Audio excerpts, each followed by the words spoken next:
everybody. Welcome to InPsight Radio. I am your host, Danielle Egnew, and you are a fly on the wall too. Everywhere. Happy October, everybody. Man, this year is just cooking past, isn't it? I mean, it is flying by. And I've got a very special guest in the studio today. You've heard her on the podcast multiple times. She is an herbalist. She is a healer. She is my bestie. She's my sister-in-law. She is a associate producer and production manager for Road Angel. And she's just an all-around slick human being, ladies and gentlemen. So please welcome to the studio, Melissa Scianna. Thank you. Can you just follow me around everywhere we go and say nice things like that about me? I thought I did. Have I been slacking? No. God. Well, you guys, I brought Melissa in today because, of course, we're doing scary stuff for Halloween. Yay. So, and I love the Halloween scary stuff. And Melissa and her wife, Sarah, her wife is my wife's sister.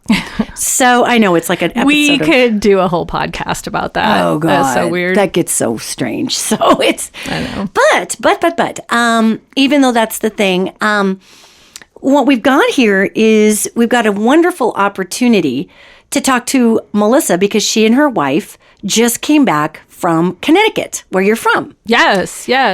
And of course, as we know, I'm always talking about the ethers. I'm always talking about ghosts.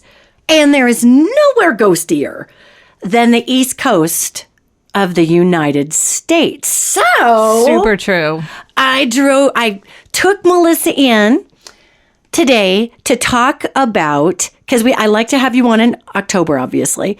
And at the end of this month, even, Melissa and I are doing the Haunted Bridger tours, which we'll talk about at the end of the podcast, because Melissa's down with the ghosts. Yet I brought you in, Melissa, because you are from Connecticut. You have been all over the East Coast. You brought Sarah, who grew up in Missouri but now lives in Montana. You brought your wife out to Connecticut. So I wanted to ask you a few questions. You've lived out in Montana for how long now? Oh, more than half my life, I think. I've lived here almost 35 years. Yeah. A long time. Yeah. You are basically an honorary Montanan. Yes. Pretty much. I have Montana babies. Yes. Yes, you do.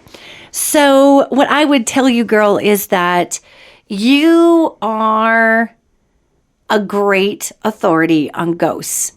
So would you agree or disagree with the fact that the East Coast is more haunted than the West? Would you say that is true or not true?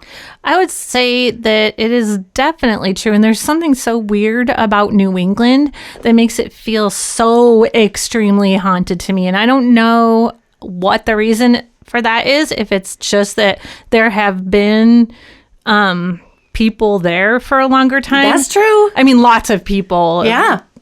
Our white people population has been there for so much longer. Or I also think it has something to do with especially in Connecticut, which is incredibly wooded in the rural areas. I think that it has something to do with like the trees kind of holding energy into the land. I don't know. I have so many theories. No, that's so what weird. And this is why we've brought you to the studio today. So different than to talk Montana. about. Well, it is, right? And one of the things that I think is so different, because I've only been to New York over there. And when I've been to New York, I've been in Manhattan. And when I've been in Manhattan, it is so densely populated that because of all the people who have been there for so many years. Right. You mean densely populated with spirits or actual living humans? Both. Yeah. Yes. Spirits, living humans. I mean, it's kind of amazing to me that so many people that's where people lived first because they were coming over on ships. Of course, obviously our indigenous peoples were there first, you guys. Oh my God. Yeah. And then we raided them as colonizers like a mad thing from Europe, and we landed over there. When I was there, I detected a lot of very strong electromagnetic signatures in the ground. I detected a lot of energy coming in from the Atlantic that's different from the Pacific. I detected a lot of the Deva of the Atlantic, to me, is way different. I love her. Do you? Yes. How would you describe the Atlantic Ocean different from the Pacific Ocean? I think that the Atlantic Ocean is like a little bit more violent. Oh, yeah, perhaps. definitely. Less loving than the Pacific Ocean. I mean, honestly, I get along with her so well, but she has tried to kill me a few times. She's tried to kill me a few times. God. She tried to take one of my babies one time. But there's something about it, though, that is so exhilarating and natural, too, that I love so much. Yeah. But you gotta be careful with her.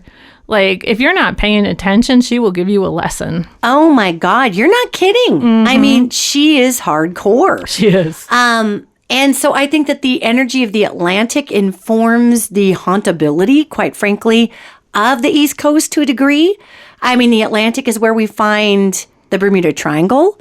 Down there, if you go south past Florida, that's still the Atlantic. You know, people are like, oh, that's the Caribbean. No, the Caribbean is around the corner and is away from all of that crazy. The Caribbean Sea, it's a sea. It's shallow, it's warm, it's fed by the Atlantic, but it's not the open Atlantic. Right. So when we're talking about haunted things on the East Coast, one of the reasons, too, I think there's such a tremendous power coming up through the ground, because if you go out into the middle of the Atlantic, that's where the Mariana Trench is. So in the middle of the Atlantic Ocean, there's a ton of geothermal energy pushing up in the middle of the ocean. And we've now, thanks to science, found all sorts of really incredible life that's living down there that we didn't even know was there. Like, there are these ecosystems of weird alien craziness down there. Wow. That are so crazy, right? Tons of weird stuff. So what I would tell you is that I believe that the water also brings in a ton of different birthing and almost this raging energy, the way that it's coming out of this deep, deep trench. And there are deep spots in the Pacific, yet the Pacific doesn't have that giant Mariana Trench. That's where the magma comes up and starts pushing against that eastern part of the North American continent. And it shoves it against that's why we have earthquakes in California, is because the plates go underneath of the West Coast. So it's being birthed up by the East Coast and buried in the West Coast. That's the way the earth goes. This is one of the things I love about talking to you about these things, is that you're taking something that I understand and that I can feel and explaining to me why it's happening. So cool. Oh, thanks, I love man. That. Thanks. Yeah. But it's a thing though, right? So, I mean, the Atlantic Ocean is such a powerful force, and she has handed me my butt a couple of times. Big time. Yeah. She has tried to kill me a couple times. Yep. And I'm like, God. And then she's like, well, then quit being a stupid ass. Yeah, exactly. Don't swim so drunk. Get out. And I'm like, God, what a grumpy diner waitress you are, Atlantic. All right. So you and I are doing a tour at the end of this month, the Haunted Bridger Ghost Experience. And we wander around and show people where haunted things are in Bridger, which is where you live, in Montana. How would you describe the feelings of haunted buildings in Montana that's fairly newly settled by white people? Again, tons of, obviously, our first world and first indigenous native people here. How would you describe the difference between the feeling of a haunted building here and a haunted building back east? Maybe, and in that case, it's not just the buildings, and really neither is it here, but maybe you can explain this to me, because the West, where we live now, was full of dangerous people, right? Totally. So it makes me think that the ghosts might very well be super scary. I am seriously not, I have yet to be scared of a ghost in Montana. Not even once. They don't scare me at all. And when I go to the East, I walk out the door of my parents' house in the dark and I'm terrified. Like, I don't know if it's just, I don't know how to explain that. I mean, there's definitely ghosts in both places. I just feel that there's maybe a malevolence in the East. Maybe it's not ghosts. Maybe it's You're there. I Help can me. see it. I can see it in your brain. I think Elementals. That's Maybe it. it's elementals in the Yep. East that scare me. Also, I think that the people that originally settled in the East, and maybe we can talk about this too, the Puritans, God. they came over from England with 3 strikes against them to begin with because they were the outcasts. They were the people that England didn't want. Maybe there was mental illness there. Do you know why they got kicked out of England? Like, seriously, why they got kicked out? The religious extremism? Yeah, they were so freaking crazy religiously that even the Protestant church, which was like, hey man, peace, love, and harmony. Everybody's got a key to God. Just love God. We don't need a pope. Even the Protestants were scared to freaking death of them. They were nuts. They wanted you to go to church 4 hours a day. They wanted women to just lay there and make no facial expressions and have no body movement when they had sex. They were to be a vessel for the men. They were crazy. And even the Puritans were too much for the Reformed Church of England. So then take that, put them on a boat, send them on this gigantic long boat ride where a bunch of them starved to death, throw them in this place where the people that live in the place probably don't like them and are trying to kill them because they're not nice. I mean, the Puritans were expecting impossible things from the native population here. I mean, it was dangerous for them. And then take that combined with starvation, combined with the crown, the England not wanting them to succeed, and disease and all those things. And you've got some very crazy people. That's what people do not understand, is that the white people that landed here first were a cult. Yeah. This country was founded by a cult, a religious cult that got kicked out of England because they were so creepy. So when you're talking ghosts, when you're talking why is it scarier there than here, you hit on something that I want to circle back around to. And one of the things that you hit on was the fact that when you walked out of your parents' house, you're terrified. Now, I always say there are a lot of people who are, I would say, intuitive. And those intuitive people have a much harder time going out camping in the Beartooth Mountains for the first time in the pitch black than going into a haunted house. Because not only does nature have animals and weird things that can eat us, and biologically we know that, yet in the East Coast, because of this, all the geomagnetic energy coming up from the Mariana Trench that's actually transferred into the water of the Atlantic, which creates the nor'easters, which smashes into that coast and embeds all that energy into a heavy black granite base that's very heavy in iron. You are just transmitting this wild energy into the East Coast. And then in the middle of those forests, you're opening up vortexes. So out come these elementals that are really intense. So you've got science at play in the East Coast. It's different than the science of the West, and we'll get to that in a minute. But I think, Melissa, because I know you really well. I mean, full disclosure, if you're just picking this podcast up in the middle here, this is my sister-in-law. We hang out.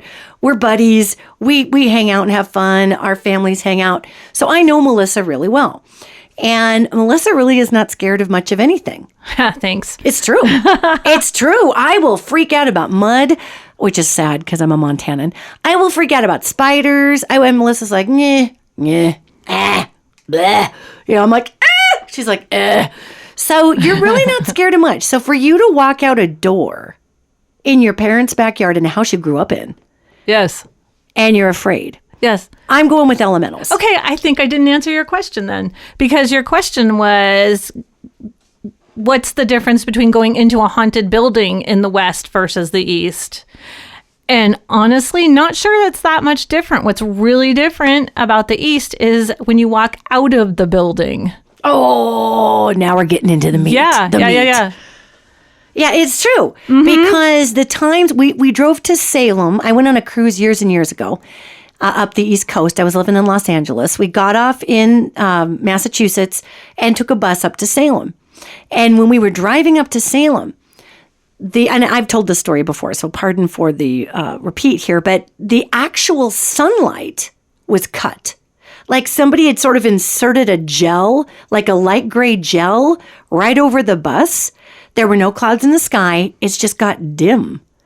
And I remember thinking, oh, there must be clouds. And I look out the window and it's just open.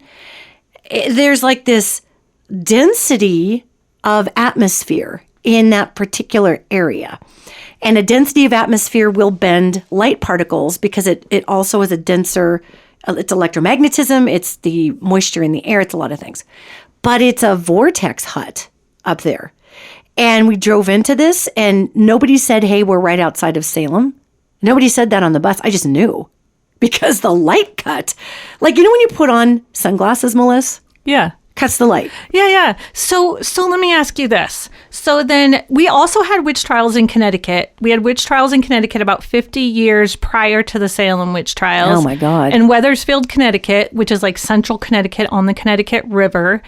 But my question is, do you think this vortex in Salem existed obviously prior to the witch trials?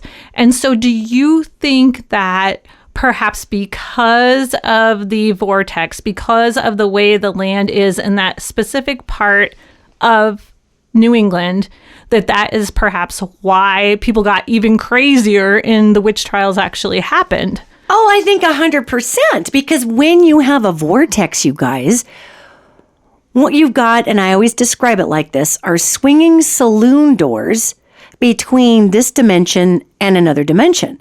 So what we've got there is an opportunity for darker beings, for heavy electromagnetic saturation, which does cause hallucinations. It causes hallucinations and skin irritations and feeling like you're being watched and paranoia. Whenever you have those floody vortexes like that, people's brains go south, right? So if you had, my God, if you had witch trials before Salem, up in Connecticut, yes, in the center part, yes, by a river, yes, which again, rivers, as we know, water opens up vortexes, water movement, it's electromagnetism. So that makes a lot of sense.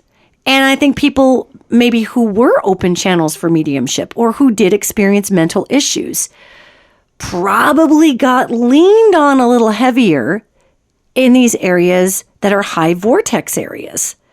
And then you couple that with the culty crap that came over.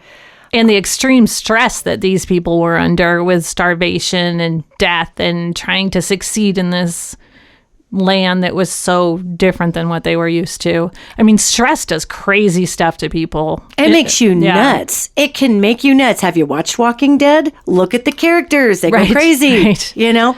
So, I mean, honestly, I think to your point, love, I think that that's a thing with the vortexes, the elementals, and the correlation of holding weird stuff to the ground, as well as the correlation of the elemental beings coming through the vortexes out in the woods that feel weird, because we don't have a Jersey Devil in Montana. So actually, that just makes me think more and more of my experiences in Connecticut and how they're related to, a lot of them are related to specific places. And in fact, there's a place not too far from my parents' house, which we walked by. It's just a place that the trail system goes past. We have a big trail system in Connecticut, and we walked by there this trip. But I think it's a vortex place. It's a place in the land that has just a really bad feeling, and it almost feels like it has a history of bad things happening, or it feels like it's hard for me to discern what the timeline is. It could be bad things are going to happen there in the future, or they have in the past, or both. And it's a place that, like, I avoid. It's physically almost impossible for me to go there. In fact, my wife Sarah said, "Can you take me past this place, because I would like to feel it and see if I feel anything." And we got in the car and we went to drive over there, and we got to the place where you turn to go there, and I was like, my body physically would not let me turn the car in that direction, and I was like, nope. we're not going there. Sorry. And so it makes me think that New England is probably full of these vortex places, and that just happens to be a smaller one near where I grew up.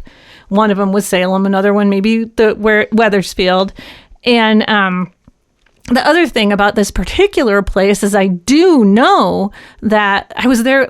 I was talking about it with my niece, and she recognized it. And she was like, yeah, that's a super weird place. In fact, just recently, a kid committed suicide there. Oh, man. Yeah. So it's like the middle of the woods.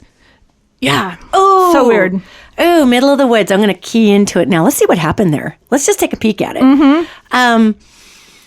Just so everybody knows, a lot of times we confuse a haunting for an electromagnetic disturbance or a vortex. Now, sometimes the vortexes are haunted. Sometimes they're haunted.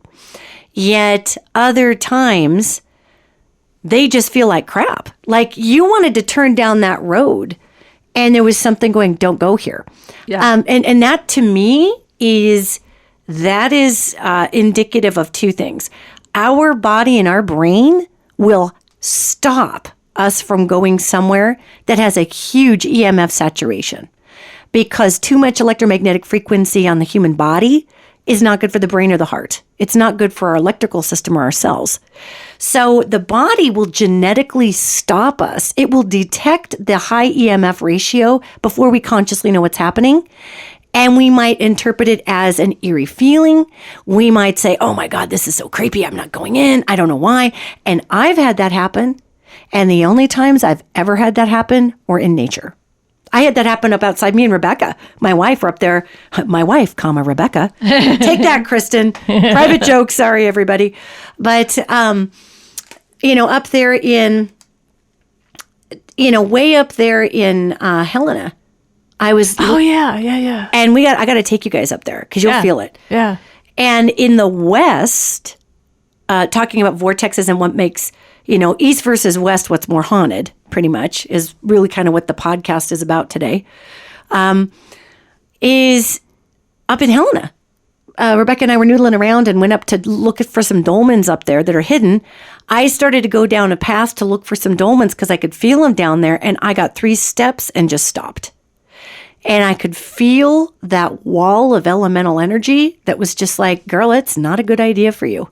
And I didn't go down there. I was like, nope, getting back in the truck. And you've been, how many times have you ghost hunted with me and been out with me doing weird stuff? Oh, many, many, many times, yes. And how many times have I encountered a spirit or a demon thing or whatever and just turned around and said, nope? I'm not sure I can even think of one time. That would be correct. Mm-hmm. Because those beings I can deal with, there is a biological response that I'm going to have to a giant vortex that is going to say, don't come down here. Don't come. Because my body is biologically good. It's not a decision I make. It's like if I put my hand too close to a hot burner, my hand feels the extreme heat and pulls back automatically. It's not a decision. You just do it. Yeah, so interesting. So I think that, back to your original ghost question, I don't think I'm ever scared of ghosts. Ghosts aren't that scary for me. There's a lot of them here, and there's a lot of them in New England, I think. But I don't think they're super scary. I think the vortexes are scary because you can physically feel it in your gut. You can physically feel it in the move, in where your body wants to go. There's a huge difference. And there's probably a lot of ghosts where the vortexes are, maybe. Bingo, bingo, bingo, bingo. And there's a lot of elementals where the vortexes are. Yeah. So as I look down this place, down this road and off the road, you got to walk into this spot in the forest. I'm walking through your spooky spot that you were just talking about a few minutes ago that you didn't want to go to. Yes. And the trees are big. Ooh. And I mean, it just smells. It's very still in there too. I'm remote viewing right now. I'm remote walking. I donate this to law enforcement, the same thing. But I'm walking through there. It's still I don't hear birdies. I don't hear wind. There's just nothing. And you guys, if you were to just take a picture of this, look at it, it looks fairly unremarkable. It just looks like a forest. I'm not seeing anything like craggy trees. It's just a forest, with a lot of leaves on the ground. But it just feels wrong. Like at any minute, you're going to turn around and see a circle of like 13 people with hoods and ripped off animal heads and torches just looking at you. And those are I'm covered in goosebumps. Oh, look at that. Ew. Okay, so what you got there is, I think if you were to look underground in that spot, I think you have several underground water sources that are crossing each other right there. Probably, yeah. And it's making a rip in a doorway, and the rip in the doorway is letting through all kinds of things from giant elemental beings to spirits to some dark crap too.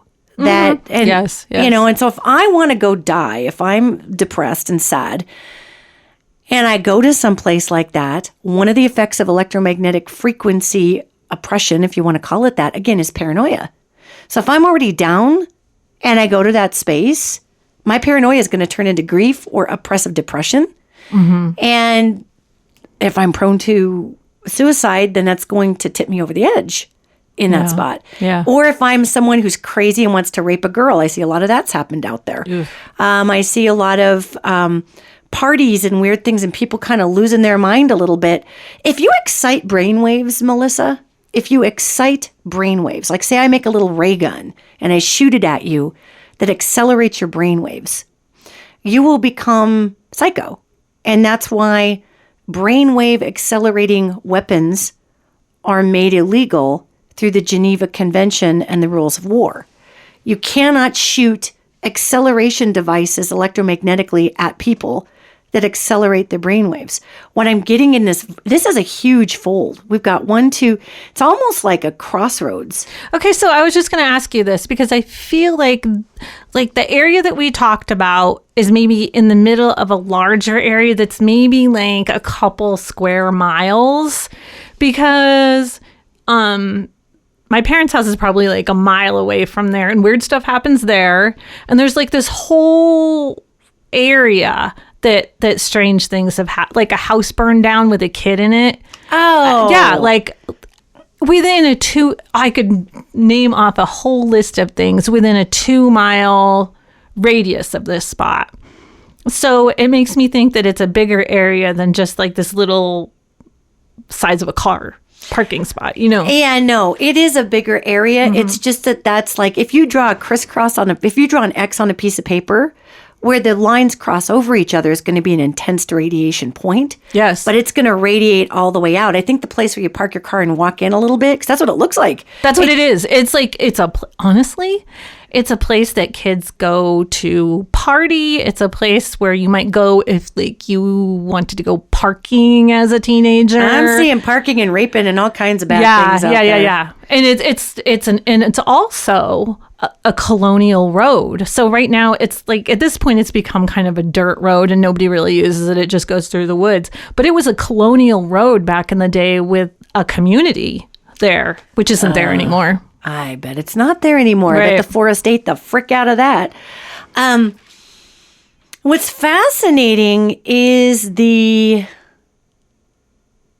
like I said, it didn't look like a big thing. It looked like you drove on a road and there was like literally a parking lot and you just walk into this space if you wanted to, or you could keep going and pull off into the woods. It doesn't look that dramatic. No, it's just like a tiny parking spot where you could basically just turn your car around. It's nothing. It's just woods. Yeah. And it's the woods that I'm feeling, though. Mm-hmm. I'm feeling into the woods. So when you're dealing with the East Coast, what makes the East Coast more haunted than the West? I felt a lot more mega hauntings in certain places in Montana, Wyoming, and on the southern part of the California coast, because these are high volcanic areas. I've also felt wicked major hauntings. Unbelievably, what the hell is going on hauntings in the Pacific Northwest, which is why I did Montgomery House. Yeah. I get that. Yeah. And if you were up there, yes, right, you've got 4 volcanoes right in a row up in the Pacific Northwest. So you've got all of that energy coming up. And what did we just talk about on the East Coast, Mariana Trench, in the middle of the Atlantic. All of that energy coming up, transferring through salt water, which is one of the hottest electromagnetic conductors on the planet, and slamming into the East Coast over there. So where you have volcanic activity, you have higher ratios of EMF, you have higher ratios of geothermal energy, and geomagnetic energy changes the magnetism of our ethers, which changes the magnetism of our dimension, which creates vortexes. So I think, I posit today, that the reason that overall the East Coast is more haunted than the West is not even because it had more people on it. It's because it is more predisposed to have geomagnetic and electromagnetic weak spots in the ethers because of the Mariana Trench in the Atlantic Ocean and the iron-based bedrock along most of the coastline till you get down to the Carolinas, and it becomes limestone canyons. But limestone is a huge conductor of electricity. So that's my thought. So interesting. So you're saying that, I know this is supposed to be about ghosts, but can we talk about elementals for a millisecond? It's about hauntings in general. Okay. Yeah. So with regard to places, I get along with the elementals out here. Two questions. The elementals and I in Montana get along great. Why is it then that the Jersey Devil walking on my parents' roof outside my house freaks me out so much? Because it's a different being. So you should tell the story real quick, and then I'll answer that question from my perspective. Tell everybody the story of the Jersey Devil walking on the roof at your parents' house. Okay, well, it just happened. It did just happen. So, but it also happened a couple of years ago. So I'll start at the beginning. So a couple of years ago, what happened was we were sleeping in a second-story bedroom at my parents' house. And who is we? Actually, it was just me. It was that Sarah hadn't gone with you? No, I don't think we had Sarah yet. Sarah hadn't shown up yet. I was trying to remember who was on that trip. And the window was open, and I woke up at 2:00 in the morning. And you know how sometimes you wake up just because you feel like there's something in the atmosphere that feels weird? Yeah. So that happened. And it was in the dark middle of the night, and it had been kind of a rainy evening. So I woke up and I could hear footsteps outside my window. And the only reason that that's weird is that my parents live in the middle of nowhere. So it would be impossible almost, unless it was a burglar or something, for somebody to be walking outside the window. It did cross my mind that occasionally my dad might get up in the middle of the night and go outside. So the next morning I asked him, hey, were you outside? Because I heard footsteps. And he was like, no, rolled his eyes. Because my scientific dad does not believe, won't admit to believing in any of this stuff, but he's lived in that house for 50, 60 years and has seen crazy stuff happen. That's why he decides it's not real, because he has to keep living there. Right? Yeah, what is your choice? Someday I'd like to talk about the long-term effects on people of living in a place like that. But anyway, so then when Sarah and I slept in a different bedroom this time, and Sarah was with me, and there was a window at the head of the bed. So we had kind of an open window behind our heads. And outside that window, below it, is the roof of my parents' garage. So just to give you an idea, you could hop out the window and stand on the garage roof. Oh, fun. Right. Did you ever do that as a kid? The garage roof used to be flat. Now it's kind of slanty. But when it was flat, yes. We used to throw lawn chairs out the window and go sit on there and sunbathe and... That's awesome. Weird stuff.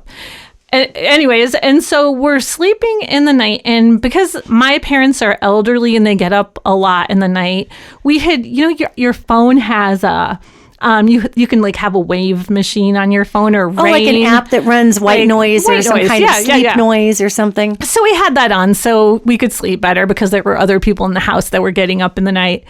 And we were both asleep. I think Sarah said it was around midnight, and I hear her get up. And I wake up and realize that it's dead silent in the room. And so I was like, what's going on? And she's like, the noise machine just totally stopped. So that was kind of weird. Now, had you guys been running it all night prior to this? Yeah, the whole time. And sometimes we use it at home too. Okay. So it's like never, yeah. So so it's a thing you're familiar with. You know how to use it. Yeah. And it was so weird, the middle of the night. Anyway, she got up to turn it on. And then she came back to bed. And even with the noise machine on, we could hear footsteps. I didn't hear them. She did. I think I had fallen back asleep because, I grew up there. I am so used to this stuff that it barely phases me. And I was just like, oh, I'm tired. I'm going back to sleep. So she comes back to bed and can't sleep because she thought it was so weird. And she could hear footsteps on the asphalt. A footstep on the asphalt has a specific sound. Yeah, it kind of goes. Yeah. On the roof outside our window. And so she didn't even tell me about that. But then the next night when we went to bed, I was like, oh my God, I cannot sleep. It totally feels like there's somebody peeking in the window. It feels like somebody's watching us. I need to shut the window, but I'm actually scared to even put my hand up there to pull the window shut. It's so weird. And it's true that because I grew up there, I do tend to freak out every once in a while when I'm trying to sleep. That's hilarious. And so then Sarah was like, yeah, last night I heard footsteps out there. I'm like, cool, on the roof. See, okay, awesome. Now, for anybody who might not be familiar with this area, that area, Connecticut, New Jersey, the north of interior of New Hampshire, the north part of upstate New York, that is all what's called Jersey Devil territory. And what is a Jersey Devil? Well, people, think it's a demon or this and that. The Jersey Devil accounts go clear back to the original colonizers in America. They go clear back to the Puritans, to the Pilgrims. And those people recounted tales told to them by the native populations who said, do not go in these certain areas of the woods, because these areas of the woods, the best translation that the Pilgrims had at the time was sour. The ground was sour. It was bitter ground. So don't go over there. Well, of course, the Pilgrims had Jesus on their side. Jesus. So they thought, okay, well, these heathen wackadoodles don't have a clue because I got my Jesus. So they went ahead and went into these areas that the indigenous populations said don't go because the ground is bitter. So in they go. And one of the things that happened was there were a lot of colonizer people, pilgrims, folks, culty people that actually got over here. A lot of the women ended up making friends with the female native people because the women helped these pilgrim women figure out how to cook and how to prepare. They didn't know what to do with corn. They didn't have corn. They didn't have any of this. Yeah. They didn't know how to do it. So a lot of the women befriended a lot of the native folk. And what got really strange here was the native women were telling the colonizer women, hey, pilgrims, if you see this creature that comes out of the bitter ground, run the other way. Do not take your Jesus and try to convert the creature. Do not take the Jesus and try to cast the creature out. Just leave. Well, this makes sense from a modern perspective because we know that elementals are not demons. They are not demonic. They're part of the natural world or the natural realm. And you can't cast an elemental being out in the name of Jesus Christ because it's not a demon. It's just dealing with nature. So, to your point, with the feeties on the rooftop, one of the many accounts that go clear back to the Pilgrims forward of a Jersey Devil is a creature that's huge, that has kind of a long horse-like face and huge giant black wings that look more like bat wings and weird kind of like hooves, like cloveny weird hooves and kind of curly, crispy three-pronged fingers with pointies. And what they would do, I know, right? Sexy. And what the Jersey Devils would do all the way back from the old recounts to our modern recounts was they'd be up in trees. So people would be out, right? They'd be out in these places like you're talking, in the middle of the woods. Yeah. In Connecticut. And in the middle of the night, they'd hear this huge flapping like a giant. And there's also big owls out there and all kinds of things. Yeah, you don't quite get the same feeling from a big owl as you do from an elemental, but yes. True story. True story. So people would recount a giant flapping sound in a tree, like into a tree, but the tree would just creak by the weight of whatever landed in it. And then they'd look up and see red glowing eyes or orange glowing eyes. Now, orange glowing eyes are huge with the elemental kingdom. They have orange eyeballs, a lot of them. Our little people in the mountains do here. Yeah. In the priors. So, and the little people are also elementals in the west. So getting to your roof. Yes. That's a very long explanation for your roof. Here comes Sarah, who's hearing walking on the roof. There have been recounts for 300 years about these Jersey Devils flying in. They usually are between 4 and 7 feet tall and walking on people's roofs. And they walk on the roofs because they live in the trees. And they would, and they would come and peek in the windows. And there were stories about them ripping babies out or stories about them swooping down and grabbing people and taking them off. And they look an awful lot like the description of Mothmen in Point Pleasant, New Jersey, later on in the 1960s. Oh, how interesting. Yeah. So the Jersey Devil or the Mothman, it's all the same type of creature with the bat wings, the 3-pronged fingers, the hoofy claw toes. So they do land on roofs, and they are elemental beings, which means they walk right between the ethers, so they can, quote, appear invisible. They're not invisible. They're just out of phase. If they want to be out of phase with our dimension, they can be, which makes it hard for us to see them. You know, it's kind of interesting, too, because it just occurred to me kind of a cultural thing that we have in Connecticut, at least those of us that live in rural Connecticut. It doesn't count if you live in the city, I don't think. But, for instance, Sarah, who is, I think she kind of ignores the feelings that she gets about these things and very, very curious, wants to know more about the scary stuff. And she goes, we were walking in the woods behind my parents' house, which to me is fairly scary, even in the middle of the daylight. And she's like, oh, it'd be really fun to walk out here in the night.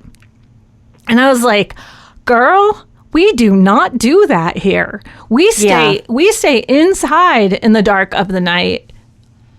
All of us. Like, nobody goes around and hikes in the woods in the middle of the night. And it's like, and my niece Natalie, who lives there and who has stayed at my childhood home a lot over the years, I was talking to her and she was like, yeah, no, nobody goes, we do not go outside here at night. So it's almost like this weird cultural thing. And I wonder if it's just generations of, like, God bless those elementals that can find a spot of woods in a state where there's a lot of city, but honestly, there are these big blocks of trees that they must live in. So interesting. They do, and they use those doorways, those saloon doors, to come from their dimension into ours. And back in the day, a lot of the pilgrims built outposts, colonies, little tiny compounds in these non-settled areas because they were looking for areas that nobody else lived. And the Native Americans probably didn't bother them that much because they were too smart to go in those creepy areas. That's 100% true. Yeah. So there are these foundations behind your house. That's true. And before I'm going to get you to describe those, but I just want to tell folks, the reason I'm bringing this up is because, say I'm a white Christian person from Europe, and there are people who I meet who I think are primitives, and I think they are less intelligent than me. I see all of this land out in front of me that nobody owns in my mind, and I want to put a place there. And the natives say, well, we're not going to go over there because the ground is sour. That's bitter ground. And I say, well, shoot, these weird heathen wackadoodles are afraid of the ferns over there. So, of course, I'm going to go build my house over there because of their superstition. They won't go, but I have Jesus. So I'm going to go in and build my little settlement. So tell them about the foundations. So it's actually, the more I think about it, it's pretty interesting because in this, earlier I talked about the kind of 2 square mile. I just made that up, but it's about 2 square miles. In that small area, there is a lot two things. A lot of wooded area, some of it state owned that's been donated to the state over the years, some of it private that nobody just goes on. And in that treed wooded area, there are tons of foundations, lots. So it makes you think about, like, if somebody built a house there, many of the houses in New England that were built in the 1600s or whatever were maintained and still exist, right? Because it was a family home and blah.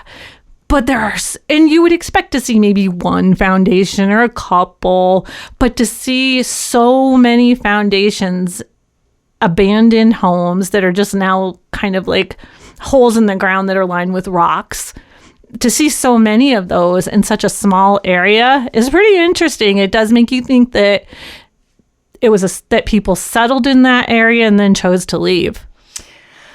Or something just sucked them up. Geez. Well, no, because a lot of times, like, so you guys, so Melissa and Sarah recently were out there, and Melissa was sending us videos of these foundations and showing my other sister-in-law, Sarah, walking down into these foundations. And they're a decent-sized basement. They're like, 6 feet deep or something like that. Yeah. And you got to keep in mind, people were a lot smaller back then. So if you go into some of these houses and some of these places, and I ran into this on the East Coast, that are super old from the 16 and 1700s, you got to dip your head down. The doorways are so small. Yes, that's true. Because people were small. Our nutrition was worse. We just weren't growing to be big, tall people. Yes. So here we are, like, what seems like a low basement probably had some headroom for the people of the day.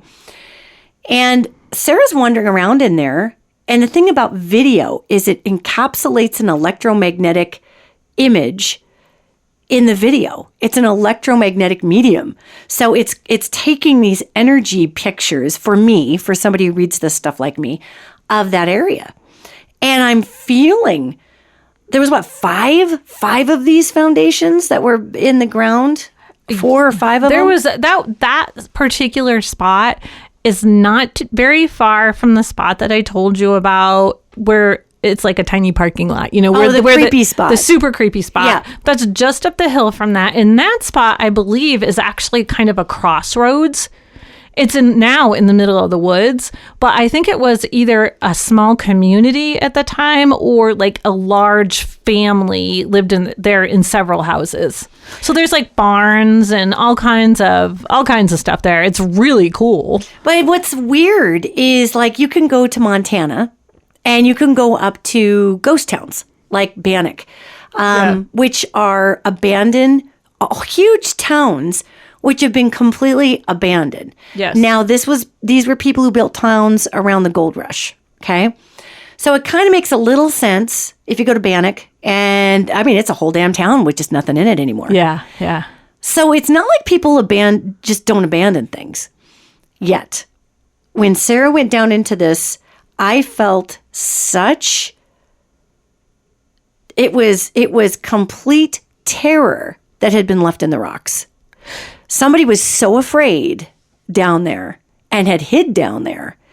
And I'm like, it like makes me kind of sick even thinking about it. So this is pretty interesting because that is an area that I have hiked in over the years, over and over again. And I kind of think it's a cool spot. There's a giant, I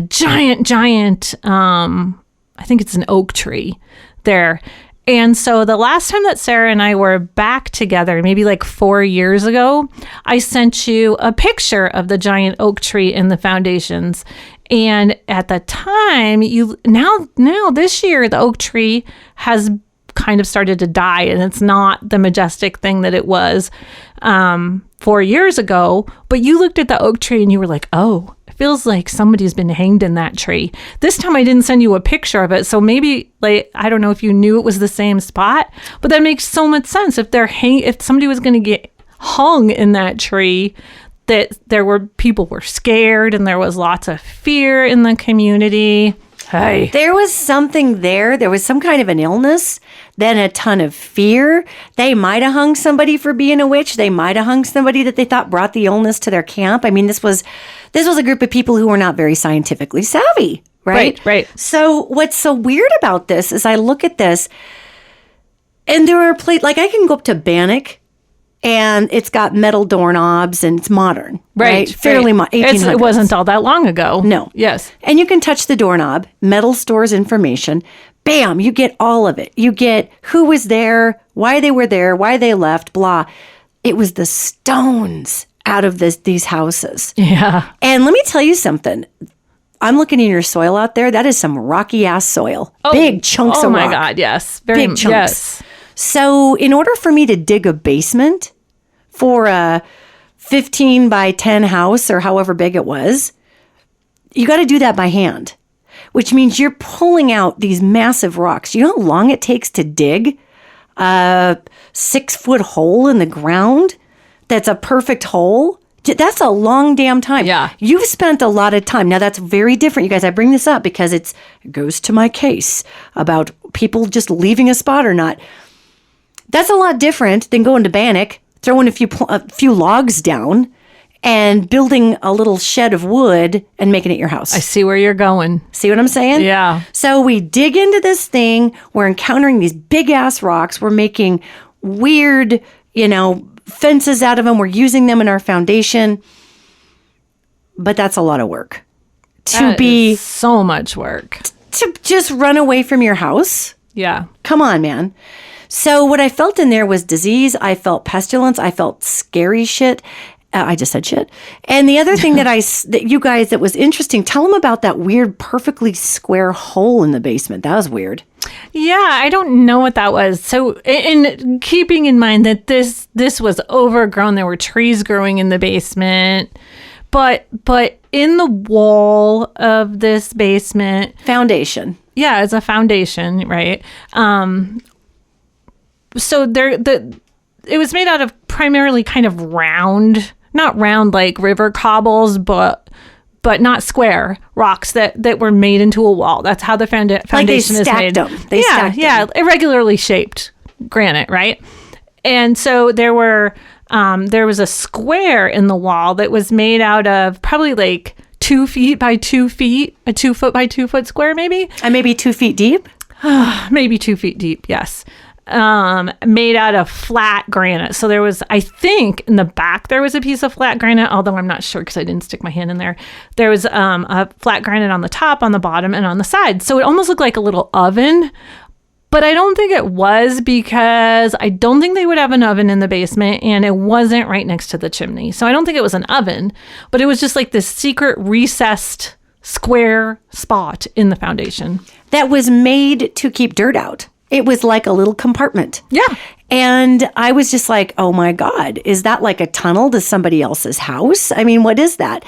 And Sarah's comment was, no, you couldn't crawl through it. It was tiny. And I'm like, so are people. That's true. Good People point. were tiny. Yeah. And if you have to build a tunnel from your basement to somebody else's basement or an escape hatch or something, you're not going to dig a giant ass tunnel because it's really hard. But I felt like it had been something that went somewhere that had been sealed up, and then it was used like where you put your Bible and your goods, like if you want to have store some money or a Bible or something special.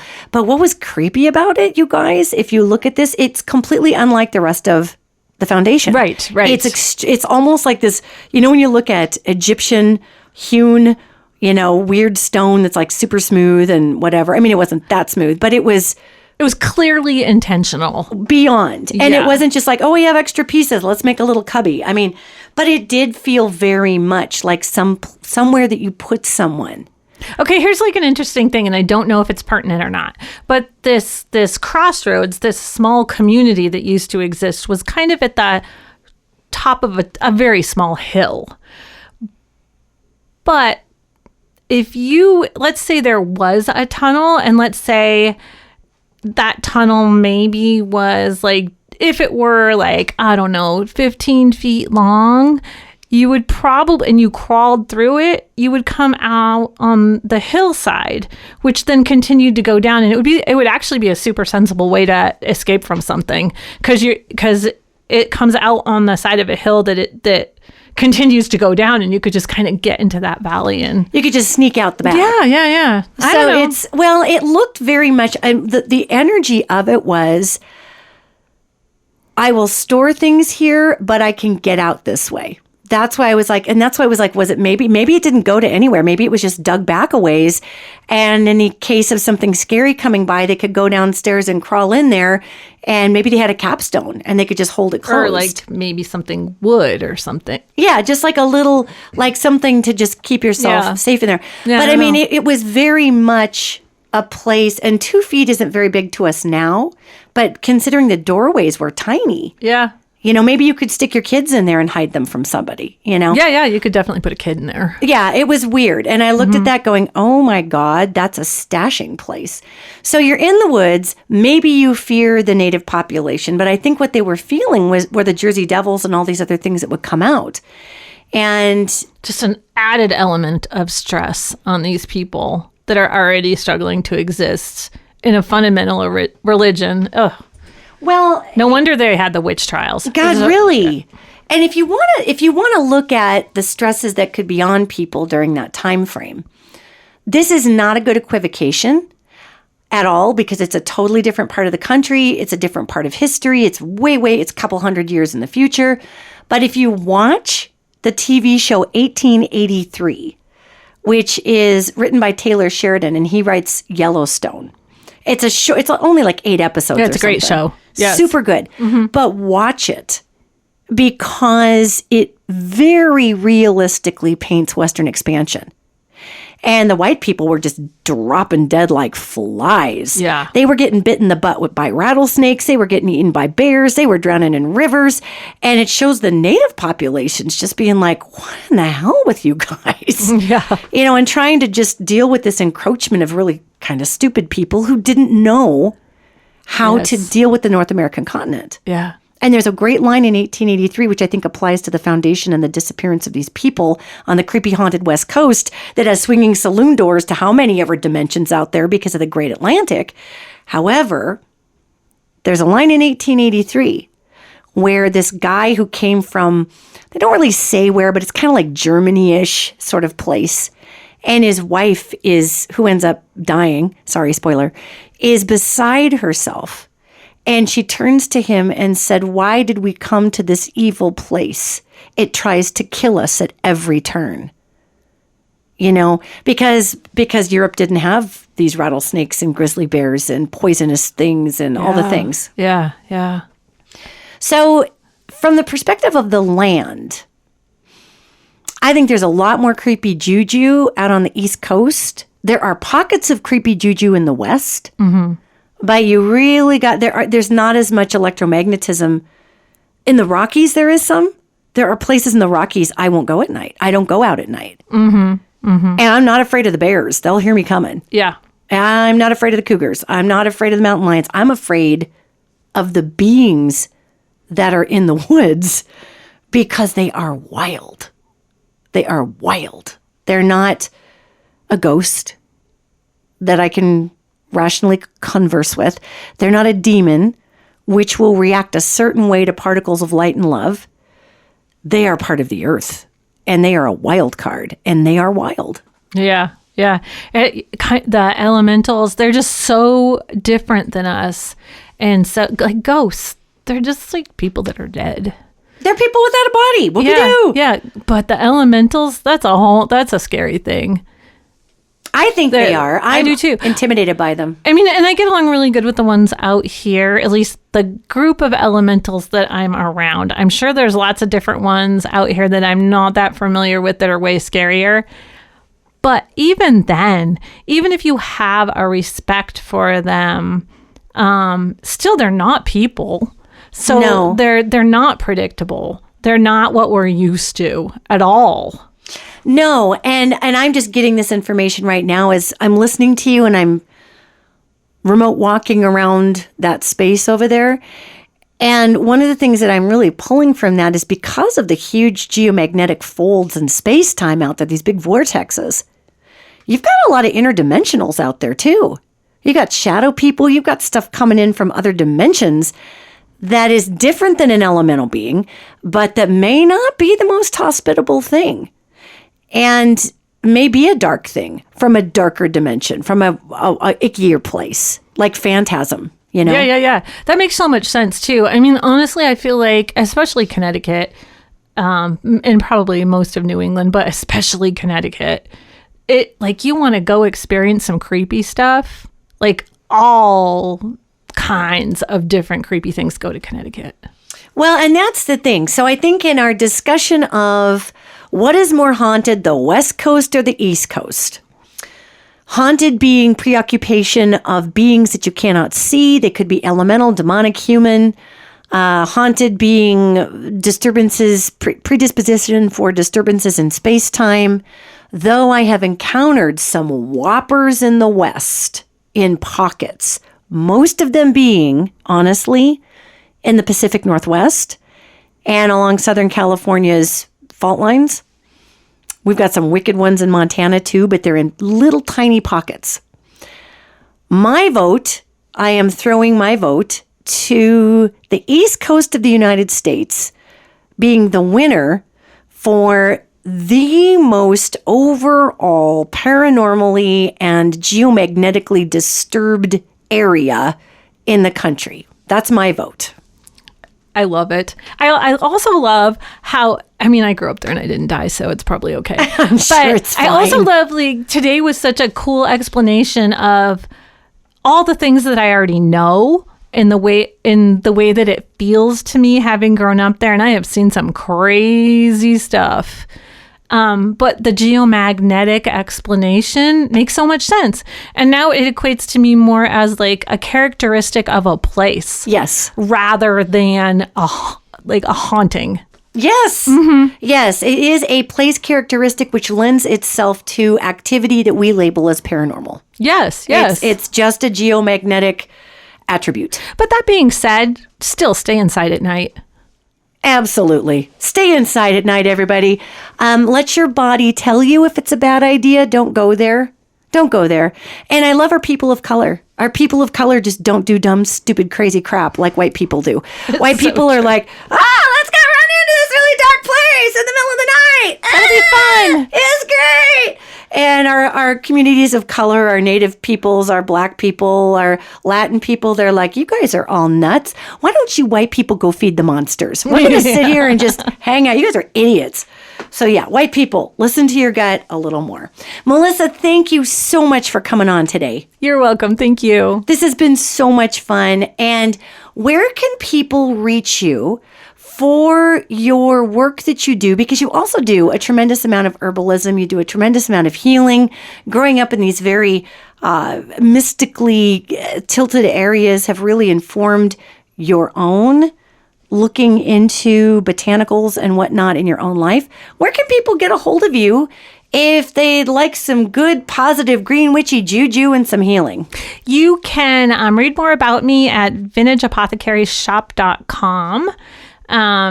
Vintage Apothecary on Facebook. You could even call me or shoot me a text because I'm bad at answering my phone at 406-850-3287. What else is there? Did I cover it? Oh, there's Melissa Scianna on TikTok. I do a lot of TikToks. You do some great TikToks. And it's Melissa Scianna, Scianna.